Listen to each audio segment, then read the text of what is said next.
The National Broadcasting Commission (NBC) has urged broadcasters to uphold ethics of the profession and all legal provisions guiding broadcasting nationally and internationally as political campaigns begins on September 28. The Director General of NBC, Malam Balarabe Ileila, made the call on Monday at a sensitization forum on political broadcasting with the theme "Towards a Fair and Responsible Broadcast Coverage of the 2023 General Elections," a multi-stakeholders dialogue held in Abuja. Ileila also urged broadcasters and anchors of political programs to guide their platforms well and ensure that guests abide by the broadcasting code. Content on any station annoys their sensibilities or sensitivity. Just call or email us at info@nbc.gov.ng. In your complaint, you should provide the following: the name of station, title of program, time and date of broadcast, and essence of the complaint. Please remember to add your name and telephone so that we can reach you for redress. What we are trying to say here is that NBC is not just out with the broadcasters, but we are also out to listen to the public. You are free to complain to NBC, call us at any time, tell us your grievances, and we are there for you. And be assured that we will take action immediately. Let me use this opportunity also to call on broadcasters to ensure that every partisan political broadcast is recorded up transmission and preserved for 150 days after broadcast. You are also required to stop the broadcast of any partisan political program 24 hours to the polling day. On election days, the broadcaster is to relay election results or winners only as announced by the authorities or the electoral officer recognized by INEC.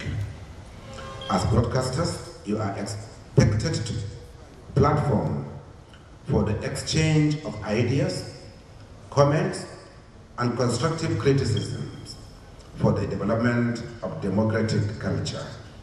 Anchors are hereby advised to manage their political guests well and do not allow them to malign others, especially those that are not present on the program. This is in the spirit of fairness, because such people do not have the opportunity to defend themselves at the time.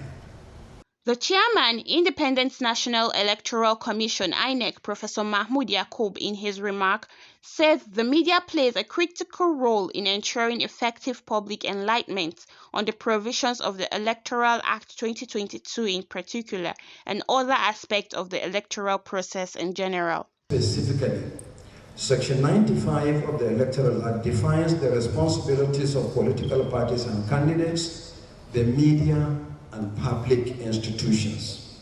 It also provides sanctions for violations.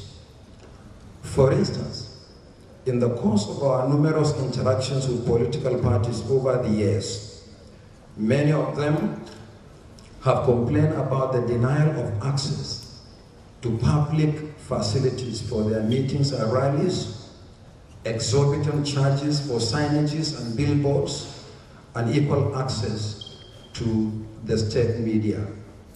Using the power of incumbency to deny opposition parties access to public facilities is outrightly illegal. Section 95, subsections 2, 3, 4, 5, and 6 are unambiguous and worth quoting verbatim as follows. Section 95, subsection 2 says, "State apparatus, including the media, shall not be employed to the advantage or disadvantage of any political party or candidate at any election." I think this is worth repeating.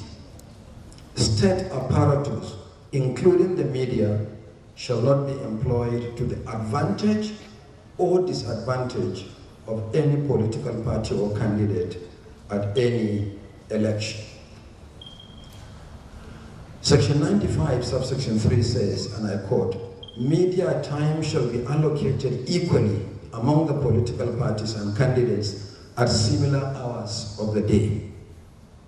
95 subsection 4 says, at any public electronic media, equal time shall be allotted to all political parties or candidates during prime times at similar hours each day, subject to the payment of appropriate fees. 95 sub 5 says, at any public print media, equal coverage and visibility shall be allotted to all political parties. Failure to comply with the provisions of the law attracts sanctions both against the media organization and its principal officers, as clearly provided in section 95, subsection 6, as follows. 95.6 says that a person who contravenes subsection 3 and 4 commits an offense and is liable on conviction in the case of a public media to a fine of 2 million naira in the first instance and 5 million naira for subsequent conviction, and b, principal officers and other officers of the media house to a fine of 1 million naira or imprisonment for a term of 6 months.